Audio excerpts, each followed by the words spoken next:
Bwana Yesu asifiwe. Haleluya. Kabisa ninahisi uwepo wa Mungu sehemu hii. Ningekusihi tushangilie Yesu mara nyingine kwa makofi makubwa.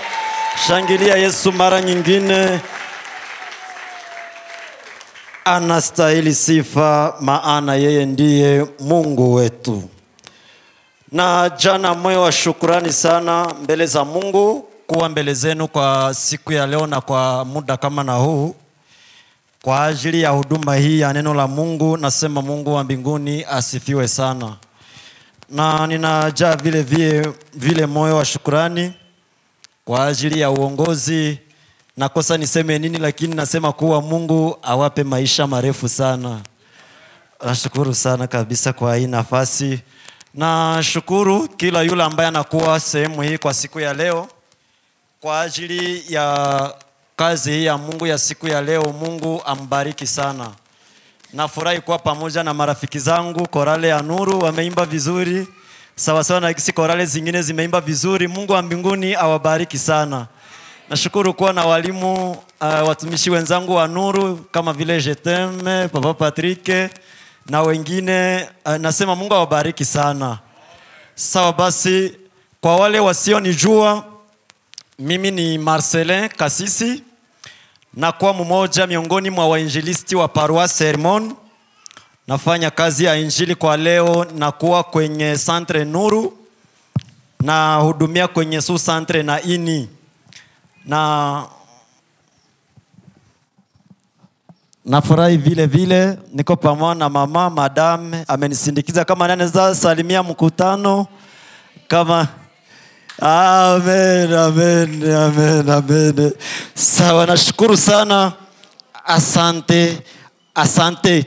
Tusome basi mara moja neno la Mungu. Wale ambao wanakuwa na Biblia zao wasome pamoja nami neno la Mungu.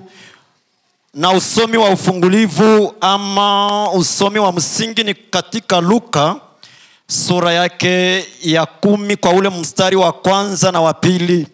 Hapo ndipo panakuwa neno la msingi kwa ujumbe wa siku ya leo. Nasema kwa wale ambao wanakuwa na Biblia zao, Luka ile sura yake ya 10 mstari wa kwanza na wa pili. Kama huyapafika wende, sina haraka ya sana. Nasema hivi, wala ambao wanakuwa na Biblia wende kwa Luka sura yake ya 10 mstari wa kwanza na ule wa pili. Alafu kama walishainitilia mie njoo ndaisoma kwa jina la Yesu Kristo. Nasema mimi nataka isoma kwa jina la Yesu. Inasema hivi kwamba basi baada ya hayo Bwana aliweka na wengine 70, akawatuma wawili wamtangulie kwenda katika kila mji na kila mahali alipokusudia kwenda mwenyewe. Akawaambia, mavuno ni mengi lakini wafanyakazi ni wachache. Basi mombeni Bwana wa mavuno apeleke wafanyakazi katika mavuno yake. Ni neno la Mungu. Tuchambue kidogo kwa lile somo letu la mwaka mzima ndani ya Paroisse linalosema kwamba sisi ni wafanyakazi pamoja na Mungu. Pamoja na lile somo, Mungu amenipatia neno ndogo ya upekee ambayo ni neno yako na neno yangu. Ni kwamba Mungu amependa leo azungumuze na kila mmoja neno la upekee ambalo linasema hivi kwamba fanya kazi ya Mungu ipasavyo wakati bado ungali mzima. Linasema hivi kuwa fanya kazi ya Mungu inavyostahili au ipasavyo wakati bado ungali mzima.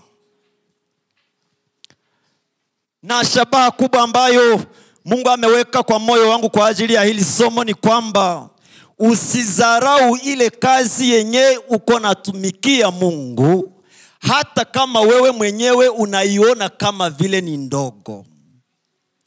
Kazi yenye uko natumikia Mungu usizarau. Na ninaposema usizarau ni kwamba ina thamani mbele za Mungu, na Mungu anaikubali wakati unapoifanya. Njoo lengo la hii somo. Ni kusema hivi, usizarau kazi yoyote ile unayofanyia Mungu, maana Mungu anaisamini. Na neno ambalo ndachambua kama vile neno kubwa ni mfanya kazi. Itakuwa ndiyo neno kubwa nitakalo lichambua kwa siku ya leo. Na niingie kwa somo langu la siku ya leo. Basi niseme hivi kwamba ikiwa Mungu anaruhusu leo ukue mzima, anaruhusu ukue gisi uko leo, anaruhusu mimi nikuwe gisi niko leo, sio kwa bahati mbaya, sio kwa jambo la kubahatisha, lakini Mungu anajua kama angali na kazi muhimu sana ambayo atatimiza kwa njia yako na kwa njia yangu. Ni kusema hivi, wewe gisi uko, uwe baba, uwe mama, kaka, dada, mzee mwenye iko hapa, na mgeni mwenye ameingia siku ya leo, na mwenye hayaokoka mwenye ameingia siku ya leo, ni kwamba Mungu anakuacha uishi sio kwa kubahatisha, sio sababu uko na akili ya mingi sana, hapana.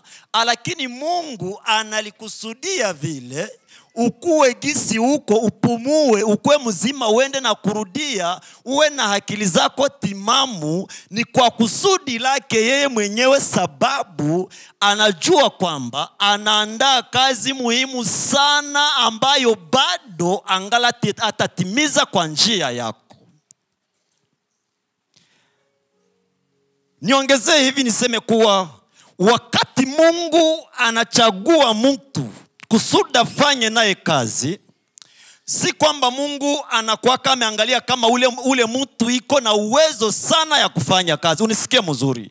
Mungu kukuchagua ili kwamba afanye kazi na wewe, sio kwamba anaangalia kama uko na uwezo sana ya kufanya kazi, sio kwamba anaangalia kama uko na nguvu sana ya kufanya kazi, sio kwa sababu anaona uko na akili ya mingi sana kushinda kila mtu, sio kwa sababu anaangalia wewe uko wa maana sana au mie niko wa maana sana kuliko kila mtu.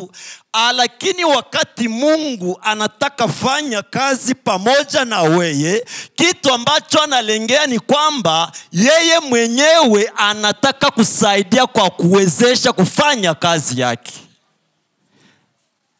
Pale nataka uwe kama wakati uko nafanya kazi ya Mungu, hamuna nguvu zako, ni Mungu ndiye anayefanya kazi yake ndani yako.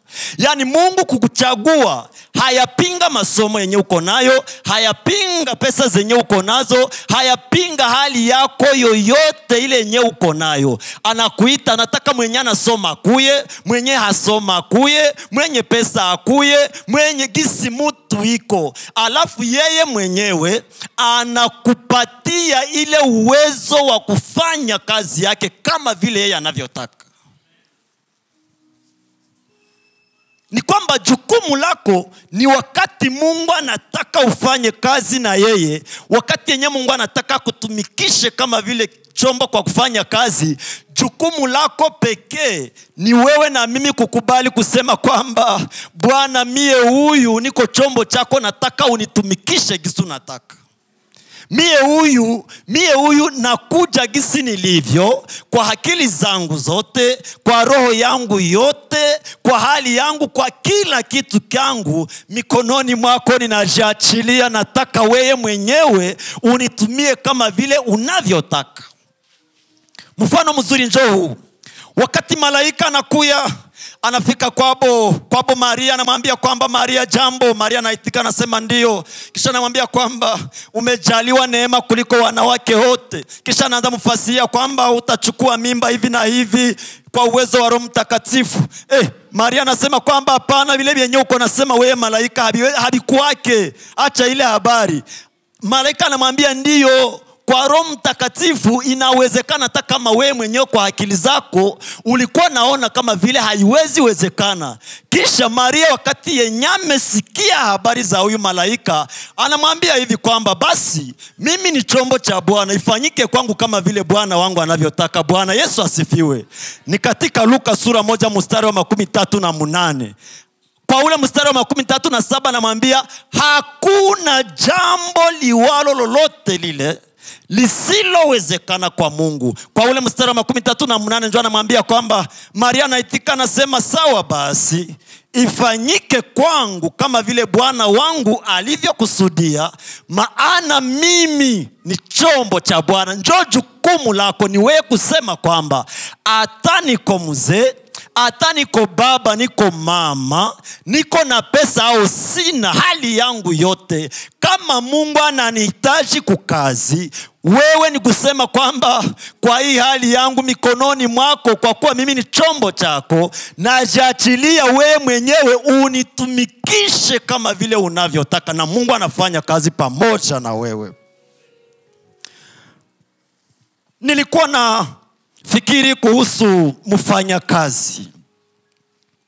Nikaona mtafiti mmoja anasema hivi kwamba mfanyakazi mzuri, yeye kwa gisa alielewa mfanyakazi, alikuwa anaeleza juu ya mfanyakazi mzuri na anaeleza vile vile juu ya mfanyakazi mbaya, lakini mimi nilikuwa naangalia zaidi juu ya mfanyakazi mzuri. Huyu mtafiti anaeleza hivi kwamba mfanyakazi mzuri ni yule anayetimiza mapaswa yake kwa uaminifu mzuri kama vile inavyotakiwa na Bwana wake. Bwana Yesu asifiwe. Anaeleza kwamba mfanyakazi ambaye ni mfanyakazi mzuri ni ule mwenye anafanya mapaswa yake kwa uaminifu, yani mapaswa yake ya kazi kwa uaminifu kama vile inavyotakiwa na Bwana wake, ama kama vile Bwana wake anavyotaka, pana gisi ule mfanyakazi anavyotaka. Yule anayefanya kazi ya Bwana wake kwa uaminifu itakiwavyo na Bwana wake. Niseme kwamba ukataka kuwa mfanyakazi mzuri, usifanye kazi ya Mungu kama vile wewe unavyotaka, lakini fanya kazi ya Mungu kama vile Mungu anavyotaka, sababu wewe ni chombo cha Bwana na ile kazi itazaa matunda.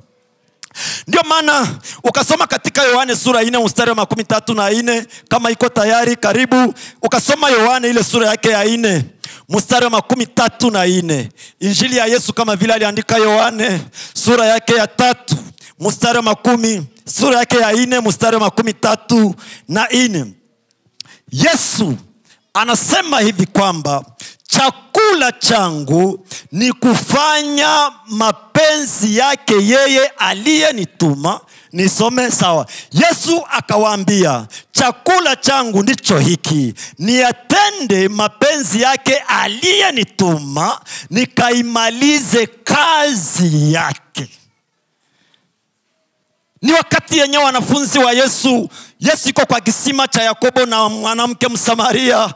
Wanafunzi wanamletea chakula, Yesu hangaikie chakula. Iko naongea na yule mama juu ya ufalme wa mbinguni, juu ya njia za Yesu, juu ya kuacha dhambi na kupokea uzima wa milele. Wanamupa chakula, Yesu anakuwa kama vile haone chakula. Alipomaliza kuzungumza na yule mama, akageukia wanafunzi wale waliomletea chakula na kuambia kwamba msishangae kwa nini nimekataa chakula, lakini mimi nina chakula kizuri sana kuliko hii yenyenye mko nanipatia, na chakula yangu ni mimi kufanya kazi yake yeye aliyenituma na kuitimiza kama vile anavyokusudia yeye, hapana kama vile mimi mwenyewe ninavyokusudia. Ukafanya kazi ya Mungu gisi unavyokusudia wewe, kuna urahisi ile kazi ikwame haraka sana. Kuna gisi ile kazi ibomoke, kuna gisi ile haiwezi endelea. Kusudi kazi ya Mungu iendelee mzuri, inaomba kwanza wewe mwenyewe ukubali kufanya kama vile mwenye alikupatia kazi anavyokusudia, ukafanya kazi vile. Hakuna kitu kinachoweza kuzuia kazi isiendelee. Na usomi mwingine ambaye inasindikiza hili ni katika Wakorintho wa kwanza ile sura yake ya 9 mstari wa 16 mpaka ile sura yake ya 16 mstari, sura yake ya 9 mstari wa 16 mpaka 17. Nasema Wakorintho wa kwanza ile sura yake ya 9 mstari wake wa 16, na wa 17. Ule mtumishi anasema hivi.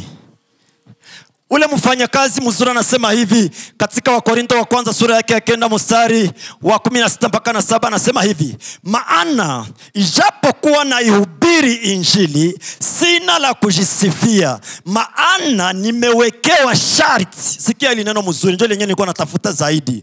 Maana ijapokuwa na ihubiri injili, sina la kujisifia, maana nimewekewa sharti. Tena ole wangu nisipo ihubiri injili. Endelea. Maana nikitenda kazi hii kwa hiari yangu nina thawabu. Kiswahili cha Kongo kilisema hapa mzuri. Kinasema hivi kwamba kama ni mie peke ndio nilichagua kufanya hii kazi, ningelidai mtu mwingine. Lakini anasema kwa namna nyingine, ila ikiwa si kwa hiari yangu nimeaminiwa. Anasema kwamba nimeaminiwa uwakili. Hii jina uwakili naonesha kama ile kazi haiko yake. Bwana Yesu asifiwe. Ile jina, ile fasi mbele anasema kwamba anashuhudia, anasema kuwa ni sharti amewekewa ya kufanya kazi ya Mungu. Kisha anasema kama nimeshurutishwa kuifanya, ndadai nani mwanadamu mwenzangu mwenye ndaomba mshahara wa ile kazi? Nakwambia hivi kwamba unapofanya kazi ya Mungu, acha kuomba mwanadamu mshahara. Ukataka kula matunda ya kazi mzuri, ya kazi ya Mungu mzuri, fanya kazi mzuri ukitegemea kulipwa na Mungu peke yake. Ukafanya kazi ya Mungu kijua kwamba hii kazi yenyewe niko nafanya ndagojea fulani njoo nipatie mshahara wayo, na kwambia umechoka bure sana. Ni kwamba kazi haiwezi endelea hata kidogo, sababu utachokea katikati na uyaifikisha fasi, unaiacha na unasikia binakukifu sana. Kwa nini? Katika kufanya kazi hauifanye kama vile mtu mwenye aliitwa na Mungu, lakini umeifanya ya mtu. Na unapogeuza kazi ya Mungu kuwa ya mtu, kwa ile wakati itakuwa kama vile wewe uko mfanya kazi wa mtu fulani. Lakini Mungu yeye Kenya anataka kwetu ni kwamba anapokuita kwa kazi yake, ujue kama ni jukumu lenye amekupatia wewe mwenyewe, hapana na mtu mwingine. Na hii ndio probleme yenye naacha wengi katikati yetu wanaacha kazi ya Mungu kwa urahisi sana. Ukamtukana tu kidogo anasema mbo gisi mumenitukana mwa ile kikundi cha watumishi, mkila kikundi cha intercession, mwa ile korale, mie na mimi nabaachia vyenu mubibakiane bai ninaenda. Sababu gani? Anayua kama vyenye iko nafanya haiko vya Mungu, yeye hakuitwa mwavyo, anasindikizaka venye wanavifanya. Na ndio maana niseme hivi, na ndio maana mara mingi wengi wanafanya kazi ya Mungu, lakini hali inabakia ni ile ile. Kwa sababu gani? Mungu anaangalia nasema huyu hayanifanya mie kuwa bwana wake, angali nyuma ya mtu mwingine. Mungu anataka wewe peke kwa hali yako useme kwamba mie hii kazi yenye niko nafanya, mchungaji hakuniita, pastori hakuniita, msimamizi fulani hakujiita, ndafanya kazi ya Mungu ipasavyo na Mungu atanilipa. Njo kazi ya Mungu ile. Wakati ungali kumgongo ya Marcele, manake bose yako ni Marcele, haiko Mungu. Lakini nataka nikwambie kama ukakamata kazi ya Mungu mzuri, kujua kama Marcele ni mtumishi bure sawasawa na mimi, tuko na Bwana moja, utaifanya mzuri bila kusukumwa, bila kubembelezwa, bila kutembelewa, bila kusaidiwa, bila kufanya kitu chochote kile. Utaifanya kwa moyo sana, ukicheka, ukifurahi, unaifanya bila kusukumwa hata kidogo. Tatizo ni kwamba kazi ya Mungu tumeipatia watu wengi, tumeifanya kuwa ya watu. na mwaile kuifanya kwa ya watu, na Mungu anajinyamazia anasema siku hapa wataiwaka kama hii kazi ni yangu, njoo siku yenyewe na mimi ndawasaidiaka. Lakini nataka leo Mungu amenifunulia nikwambie kwamba kazi yenyewe uko nafanya haiko kazi ya mtu, ni kazi ya Mungu. Anaiona, anaisamini, anajua Kenya atafanya juu ya maisha yako. Bana yo mzuri, bana yo mzuri. Usiache kazi ya Mungu ukabana kazi ya Mungu mzuri, na kuambia itakubeba kwenye haungelifikaka hata siku moja mu maisha. Hii kazi wewe unaweza izarau tu, uko na kuya na mili furaha yako naitoa ndani ya kitunga, unafagia kanisa, unakoropa, unaimba ndani ya korale, unahubiri kwa madhabahu, unafanya hiki na hiki, na kuambia ukaifanya kwa kumpendeza Mungu. Hata kama wewe mwenyewe uko naiona kama vile ni ndogo, na kuambia kwamba ile kazi itakunyangulaka, inakubeba neema hadi neema. Itakubeba kiwango hadi kiwango, usikamate ya mchezo, hapana. Na ukafanya kazi ya Mungu mzuri bila mzaha, ile kazi itageuka pilia yako ya kukubeba kwenye Mungu iko na kubeba. Ukaikanyangia, unabakia fasi moja, ijapo Mungu iko nataka kubebe fasi mewe njo hauone. Fanya yo kwa moyo, usifatishe maneno mabaya. Probleme ni juu wakati uko naifanya tunataka watu bembeleze sana mbo. Unaona Marcele balikupanga hii juma wewe njoo mhubiri, lakini ujikaza usikose, ukakosa vraiment unafanya makosa. Banaanza ni bembeleza mbo. Mimi nasema sawa, ndaangalia kama sina kazi nyingine ndakuya. Nikusema kama niko na kazi nyingine manake sitakuya. Na Mungu anaangalia anasema huyu hayebi yenyewe iko ndani, huyu hayebi yenyewe iko ndani. Mungu anasema niko nataka nimsaidie yeye, njoo hataki. Ni kama vile angelikuya, kama angelikuwa mtu mwenyewe kwa naonekana, angelikuwa anakuambia toka mbusingizi, acha vyenyewe uko ndani, niko nataka nikusaidie. Wengine wanaifatisha maneno, ile kazi na inasumbua bwana, basi kila siku kukuwa nafanya hiki, kila siku maisha yote, njoo vyaye wapi, hivi siwezi biweza, nilitoa jana, tena leo nitoa, hapana, hivi ni vya kufanya mtu maskini. Na kuambia kazi ya Mungu haitakufanya maskini, lakini ile maneno yenyewe uko nasema njoo yenyewe nataka kufanya kwa maskini. Mungu yeye anabakia ni ule jana, leo na milele. Bienye alifanya jana iko na uwezo ya kuifanya hivi. Kenye kitatufanya kubaki wa maskini ni ile maneno yenyewe ushajitamukia wewe mwenyewe, na kuya na bana ile fasi kwenye umesema. Usifatishe kazi yenye uko nafanyia Mungu maneno mabaya. Fanya kila tendo lenye uko nafanyia Mungu kwa imani. Kila kazi ya Mungu yenye haisinikiziwe na imani, ile kazi ni kama vile mbegu yenye umepanda muudongo lakini inahoza, haitaota. Iwe ni sadaka yako, inabidi uipande ukijua kama hii sadaka yangu sikukosa kazi ya kuifanyisha, lakini juu ni Mungu njoo aliniitaka. Na mimi hii mina ikamata ni mbegu yenye minapanda minapanda kwa Mungu wangu, na minajua kwa imani yenye niko nayo siku moja nitaivuna, na sitaona mtu, na sitasema banibembeleze. Mina kwa hiari yangu, hata ni kiasi gani kia pesa. Hatuwezi shitula Mungu kwa kutoa pesa mingi sana, lakini Mungu anaangalia ile yenye uko nayo na unaiachilia kwa imani. Unayatilia kwa kumupatia, ukijua kama gisi mie niko ni Mungu, bienya niko navyo ni Mungu njoo ananipatia, gisi ndakuwa kesho ni Mungu njoo anayua. Kumi na mimi naweka hiki kwa Mungu. Usifanye kazi ya Mungu na uko na semea machafu, wapi hivi mie vinanishinda, hivi sivitaki, kila siku mkorale siyo vitu. Usifatishe maneno.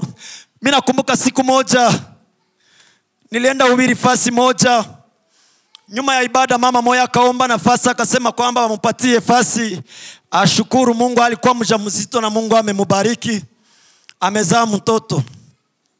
Kisha aliposhukuru, ile sawa anamupa microphone juu aseme neno, akasema kwa kweli nashukuru Mungu sana, maana nilikuwa mjamzito, haikuwa vyepesi, lakini Mungu amenisikilia huruma, nimezala mzuri. Jina la Bwana libarikiwe. Alafu shemasi akachomoka na mbuzi, akasimama kama vile tunafanyaka hapa kuonesha kama ile njoo shukrani ya ule mama. Kisha ule mama naangana na mikrofoni akasema hivi: kulingana na gisi nilizala mzuri, na mimi nimeona nitolee Mungu hii mbuzi. Lakini mimi nabasi uongozi ya kanisa, samu nagabula hii mbuzi. Sitaki mtumishi fulani na fulana ikule yako sibapendake. Kisha akaongezea akasema, lakini samu naichinja, mjikaze msime mtumishi fulani, msime fulani, bale ni watu yangu, mimi nasiaka na wapenda sana. Asena mkawaima mjue kama mnanikosea pastor. Pastor akosa aseme nini? Ilikuwa ni santre yenye pastor anasimamia. Pastor Mungu akamupa hekima, niseme ni hekima. Kabla ule akaambia ule mama baki kidogo, pastor akamata microphone akasema, si mmesikia shukrani ya huyu mama? Kanisa likasema ndio. Kisha pastor akasema, mama, mimi nimewaza hivi, hii mbuzi ngali yako ya Mungu. Kumbe sasa weye urudie nayo uende igabulia wale watumishi, na ujipange mzuri, siku Mungu anakubariki kuyashukuru Mungu, mupatie naye yake. Bwana Yesu asifiwe. Usifatishe kazi yenye uko nafanyia Mungu maneno. Tatizo ni nini? Ni ile maneno yenye uko nafatisha kazi. Ulifanya kazi mzuri, ule mama alikuwa amefanya kitu kizuri sana, lakini shida ni nini? Anaifatisha maneno yenye haijenge kanisa.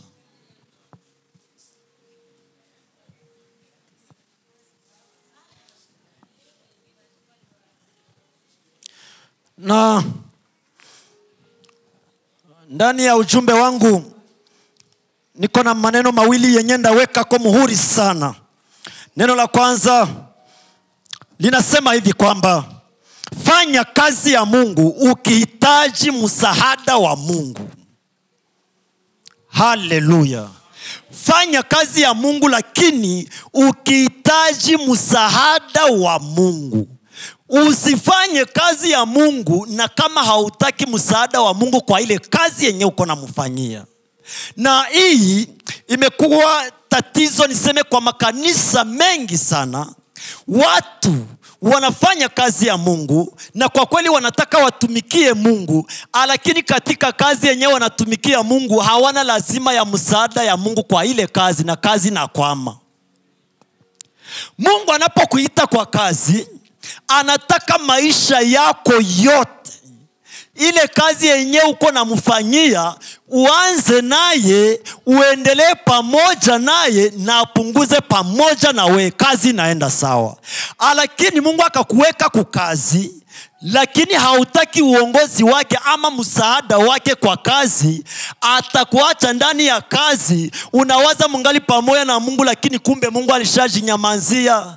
Ndio utakutana mtu iko nafanya kazi ya Mungu poto sana, haina uwepo wa Mungu.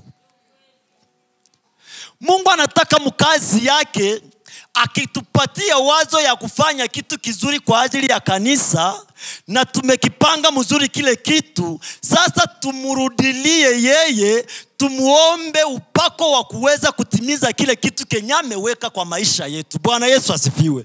Asi hatutaki, naangalia kama mara mingi bakisha fanya mtu kuwa kiongozi kwa huduma fulani, ni kama vile naambia Mungu kwamba Mungu, umefanya mzuri kunifikisha kwa hiki kiwango, sasa uende mzuri na mimi na bibakiana, ndaendana nabyo vile Bwana, bikapenda bihombe lakini biishe, ndabipiga atumie peke, hakuna shida. Mungu anaangalia anasema, kweli mimi nakufanya kiongozi wa watu, we unasema unataka ponda bihombe biishe, hauna haya. Mungu anasema huyu mtu hayo yenyewe iko ndani. Nitilie pale usomi ndani ya Kutoka sura yake ya 33 mstari wa 12. Kitabu cha Kutoka sura yake ya 33 mstari wa 12. Hii ni habari ya Musa. Musa ambaye ni kiongozi wa wana wa Israeli, lakini katika kazi anayofanyia Mungu ya kuongoza taifa la wana wa Israeli ni kazi nzito sana, inamulumisha kichwa, inamfanya nakosa afanye nini. Mpaka siku moja Musa anaambia Mungu, hii kazi inakuwa uzito. Sikia kwa ile fasi, Musa akamwambia Bwana, angalia, wewe waniambia wachukue watu hawa, nawe hukunijulisha ni nani utakayemtuma pamoja nami. Lakini umesema na kujua jina lako, nawe umepata neema mbele zangu. Endelea. Nawe umepata neema mbele zangu. Basi sasa nakuomba, ikiwa nimepata neema mbele zako, nioneshe njia zako. Bwana Yesu asifiwe. Nioneshe njia zako, unioneshe njia zako, nipate kujua, nipate kukujua, ili nipate neema mbele zako, ukakumbuke ya kuwa taifa hili ndilo watu wako. Haiko wangu, ni watu yako.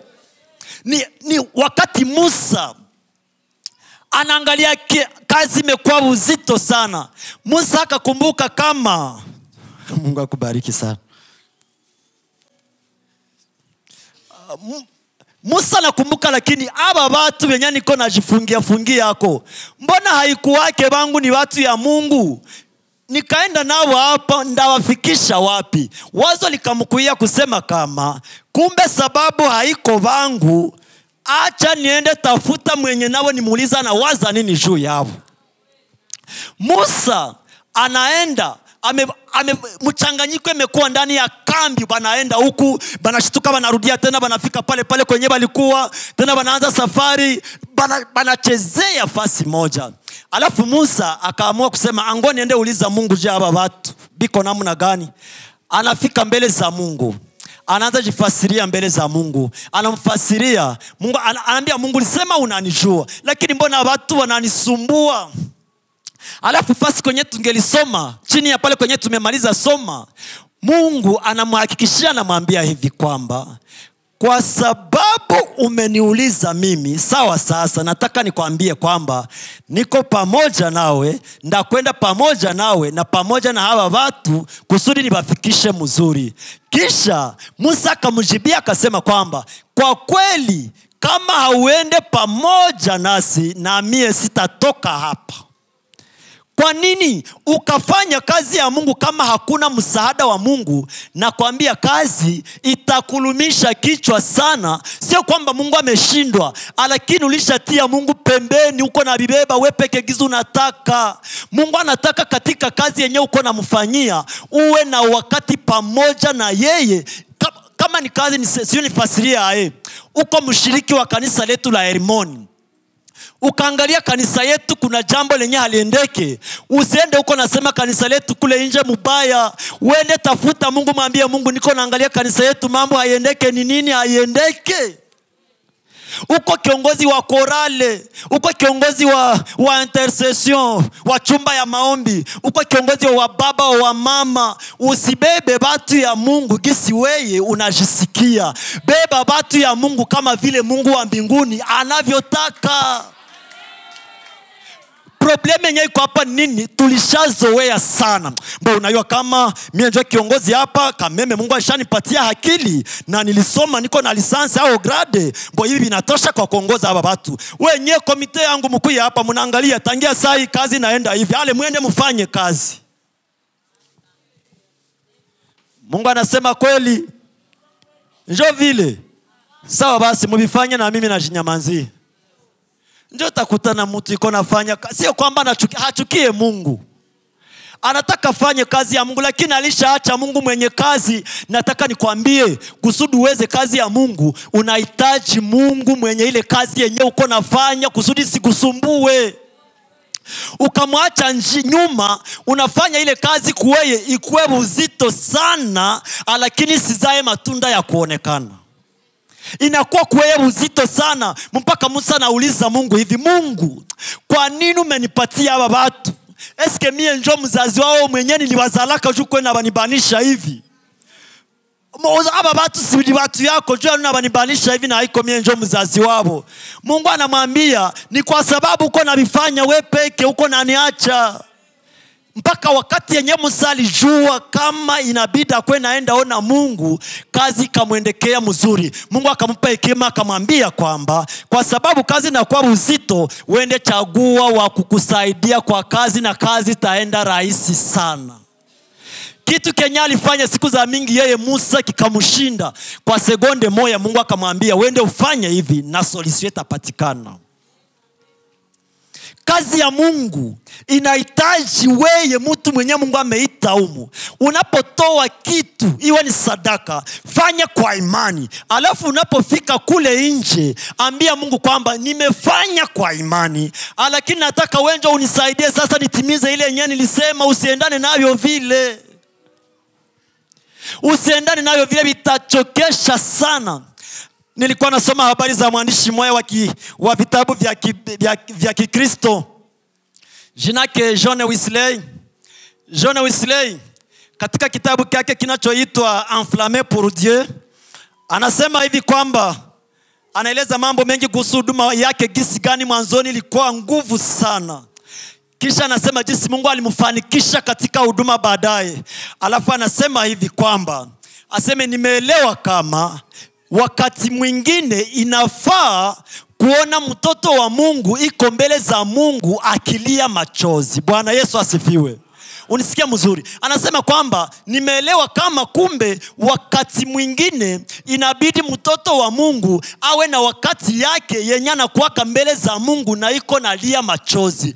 Kisha anasema hivi kwamba wakati yenye mtoto wa Mungu anafanya mbele za Mungu akilia machozi, akatoka mbele za Mungu na amelia machozi, ile machozi yake mbele za Mungu itafanya miujiza huku nje. Machozi yenye unalia mbele za Mungu huku nje itafanya miujiza. Shida ni nini? Hautaki lia machozi mbele za Mungu. Machozi yenye nafasiria ni nini? Ni wakati yenye unaona kazi na kuwa nguvu, vitu haviendeke, unatashindwa kazi ya Mungu, unasikia hauna tena na hamu ya kazi ya Mungu. Unakuya mbele za Mungu, unaanza mulilia, Mungu hii kazi ni yako, wewe ndio uliniitaka Baba, sitaki niache katikati, nakuomba Baba hii kazi niwezeshe. Ile neno yenye, ile machozi yako mbele za Mungu, unapotoka ndani ya uwepo wa Mungu, kitu cha kwanza Mungu anakupa hekima, anakupa moyo wa kuvumilia, moyo wa kunyenyekea, moyo wa upendo, anakupatia tabia yenye inamfanana kwa gisi wakati yenye unakuya kwa kazi unakuwa mfano mzuri kwa kazi. Bwana Yesu asifiwe.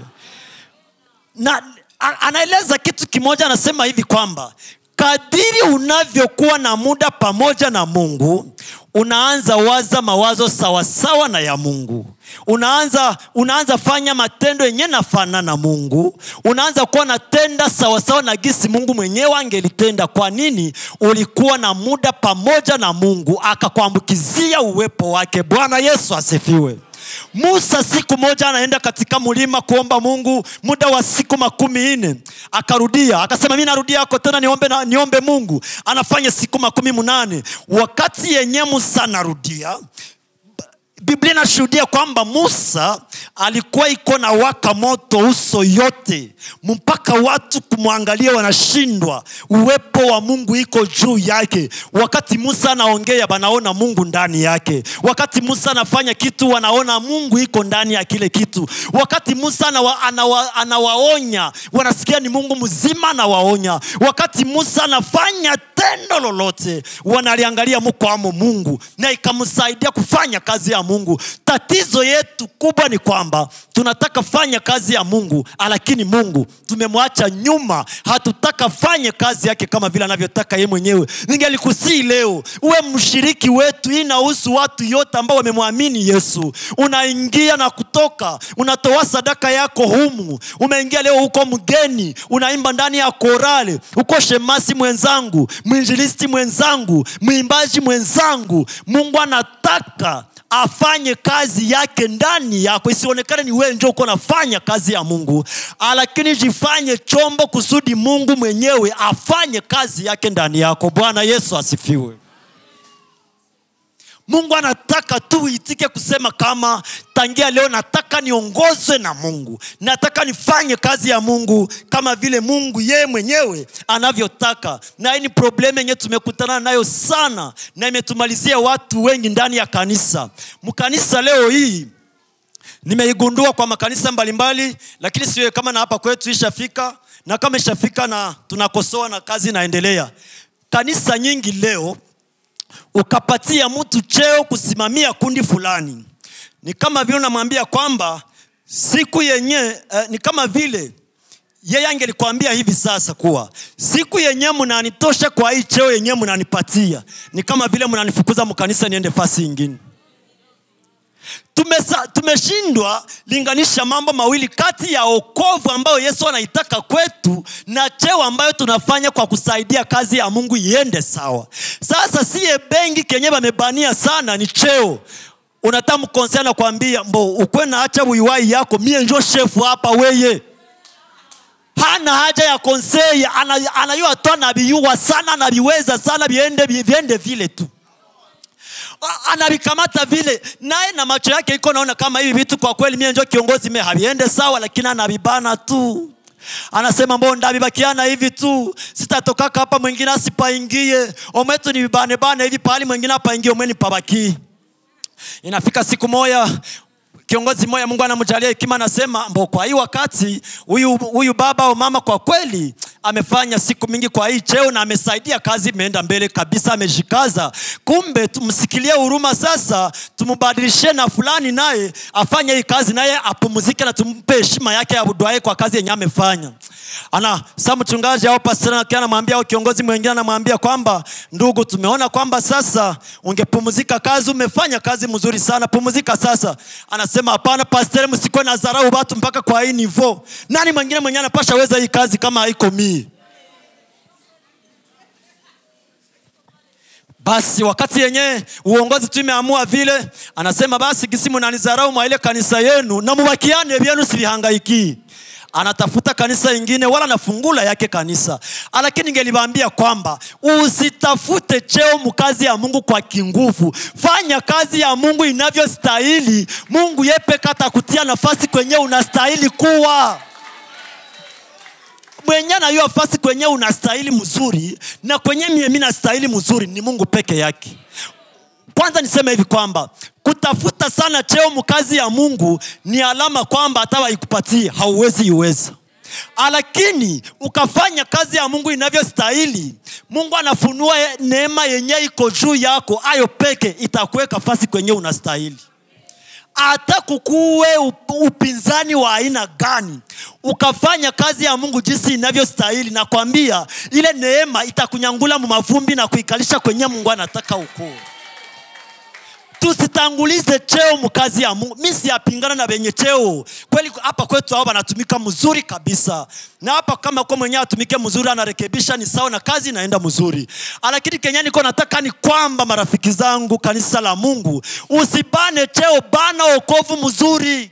Pale njoo kwenye ahadi yetu inalala, wokovu itatuingiza mbinguni. Cheo hakita kuingiza mbinguni, au niseme kwamba ukaibanililia sana itakuangamiza na unakosa ufalme wa mbinguni. Cheo ni hatari kwa watu wa Mungu, lakini ukafanya kazi ya Mungu kwa uaminifu, gisi Mungu anataka, kwa kupendeza Mungu, kwa kujenga mwili wa Kristo, kwa kuhimiza kazi ya Mungu, kwa kuhimiza wa Kristo wenzetu, kwa kuwajenga, kwa kuwatia moyo na kuambia Mungu hawezi kuacha. Kama alisemaka kwamba fulani ndamutiaka fasi fulani, bipande bishuke biende birudie, atakuikalisha ile fasi tu. Usiwe haraka mu bya Mungu. Mungu haende na watu ya haraka sana. Mungu anaenda na banyenyekevu, bakuvumilia, bakumusikiliza. Njo Mungu ule. Nyenyekea gisi huko na usikimbie kanisa. Tutamuona Mungu wetu hapa kiwango hadi kiwango, utukufu hadi utukufu katika elimoni hii. Tutamuona viwango hadi viwango. Na pointi ya pili na nimalize, nasema kwamba Ya kwanza ni kwamba fanya kazi ya Mungu ukihitaji msaada wa Mungu mwenyewe mwenye kazi. Na ya pili ni kwamba fanya kazi ya Mungu, lakini katika kufanya kazi ya Mungu usichange na dhambi. Usichange kazi ya Mungu na dhambi hata kidogo. Pale njoo unabiharibisha sasa. Ni kama vile mtu anakamata vere ya bia ya mweupe, anatia ndani maziwa, kisha ile maziwa tena analogota na mchanga na changa ndani yake. Vere ni ya mzuri, maziwa ni ya bia sana, lakini ulozi yenyewe imechangana ndani nini? Ni mchanga. Na kuambia kwamba kufanya kazi ya Mungu ni mzuri sana, lakini ukaifanya na dhambi iko ndani yako, unafanya mubaya sana. Unapatia shetani nafasi ya kukuongoza, ya kukuangamiza, ya kutokupata uzima wa milele. Unamfungulia shetani. Wewe mwenyewe unamwambia kwamba shetani, mie huyu sasa nimelala chini, kuya unikanyange, univamie gisu nataka.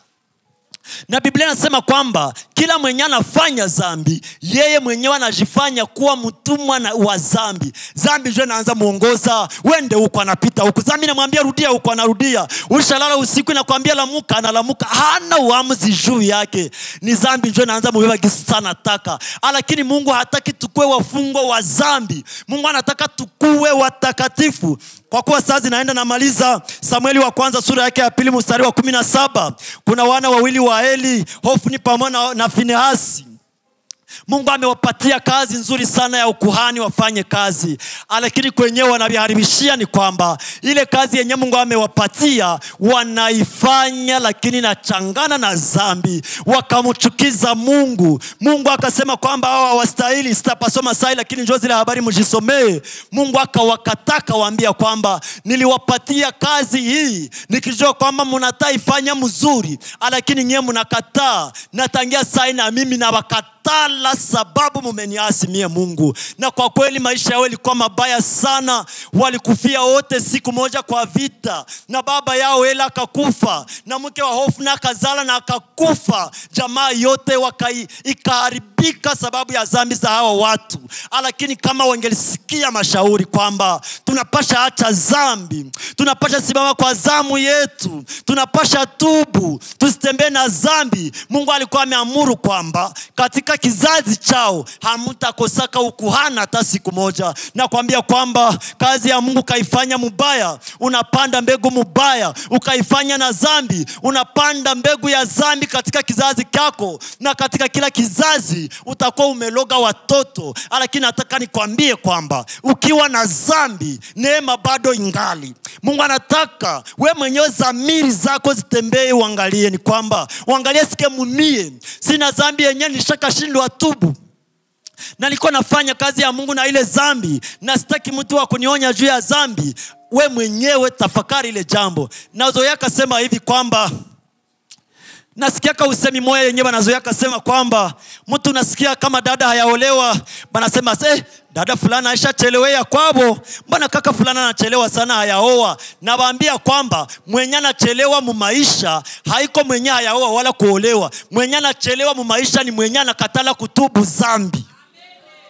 Mtu mwenye anajichelewesha mu maisha ni mwenye anakatala kutubu dhambi. Sababu wakati anakatala kutubu dhambi, wengine wanaokoka, wengine wanaenda mbinguni, wengine wanamlaki Yesu kwa siku zijazo. Lakini anabania dhambi, anasema ndazibana tu, ndabakia nazo. Ni kama vile unabana bombe na itapasuka, inakupasula wewe wote. Lakini Yesu anataka kwamba leo akusaidie, uingie ndani ya moyo wako. Wenda ungali nafanya uzinzi na uko mkanisa, ungali muasherati, Yesu anataka kusaidie. Ungali nalewa pombe, unavuta bangi na sigareti mkanisa, Yesu anataka kusaidie siku ya leo. Ni wewe tu kuitika kwamba kweli niko mwenye dhambi. Nasema wazi kwamba mwenye hayazala ule hayachelewa, mwenye ana pesa hayachelewa, mwenye ana bibi au bwana hayachelewa, mtu mwenye ana kazi hayachelewa. Kama kweli kona Yesu ndani yake, ule hayachelewa, ni wakati njoo haiyaenea. Lakini mwenye anachelewa peke yake ni ule mwenye anazingatia dhambi, ni ule mwenye amejifanya kwa mtumwa wa dhambi yepeke, ni ule mwenye anataka shetani muikalie na siku parapanda itakapolia akose uzima wa milele. Yesu amekuja juu yako na amenipa ujumbe juu yako siku ya leo. Anataka kusaidie. Nimesema neno letu la siku ya leo ni kwamba fanya kazi ya Mungu ipasavyo wakati bado ungali mzima. Na Mungu amenifunulia kwamba nikwambie kwamba fanya kazi ya Mungu ukihitaji msaada wake yeye mwenyewe. Na ingine anasema nikwambie kwamba fanya kazi yake, lakini usichanganye na dhambi, haviende pamoja. Na pamoja na hiyo niseme kwamba Mungu anatasaidia watu mingi leo hii. Kama umesikia neno la Mungu na ulikuwa unajiongoza wewe mwenyewe, Mungu anataka kusaidia. Simama kwa miguu yako. Wewe uko hapa lakini wewe mko dhambi, unataka Mungu akusaidie muanze pamoja wewe naye upya. Simama huko baba, simama huko kaka, dada, simama. Mungu anataka kusaidia siku ya leo. Neema ya leo ni kwamba Mungu anakuona na anataka kusaidie. Kama uko humu simama, tunataomba Mungu mbele. Baba, ombe Mungu. Mungu anataka kwanza kusaidie. Uko humu ulikuwa unafanya kazi ya Mungu na jiongoza gizo unataka wewe mwenyewe, unaingia na kurudia lakini unajiongoza. Mungu anataka kusaidie. Au unaifanya lakini ungali na dhambi muwei, haviende pamoja. Simama, Mungu anataka kusaidia. Mbele za Mungu abasiki yake boga, abasiki yake haya. Muwepo wa Mungu ni mtu yepeke kujimenya na jiweka wazi, na wakati yenye anajiweka wazi na Mungu anamsaidia. Kama uko umsikie haya, simama na Mungu anataka kusaidia. Kama uko umsikie haya, Yesu yepeka anasema kuwa ukanisikia haya mbele za watu, na mienda kusikia haya mbele ya Baba yangu. Ndio maana kama uko umusifanye moyo wako kwa mgumu kuja kwa Yesu. Yesu anataka kusaidia na anataka kubebe fasi ya mzuri katika kazi yake. Simama, usifanye moyo kwa mgumu. Yesu anataka kusaidia siku ya leo. Simama kwenyewe uko. Sasa zinaenda haraka. Sina haraka sana ya kuombea mtu wa Mungu. Asante. Kama mwingine iko simama. Sasa asante sana. Mwingine mwenye anasikia kama siko naongozwa na Mungu au ningali na dhambi, simama. Mungu anataka kusaidia siku ya leo. Simama baba, simama. Asante. Simama. Simama, bado sina haraka ya sana ya kuombea watu ya Mungu. Simama, Mungu anataka kusaidia. Simama. Asante. Asante. Na wewe kama ungali usichelewe, mchungaji anataka simama kwa kuombea watu. Simama, simama. Mungu anataka kusaidia siku ya leo. Mizigo yenyewe uko nayo, mwenye anataka ibeba ni Yesu peke yake. Asante. Karibu baba. Karibu baba. Watu wakiendelea kusimama, baba anataomba Mungu. Karibu papa.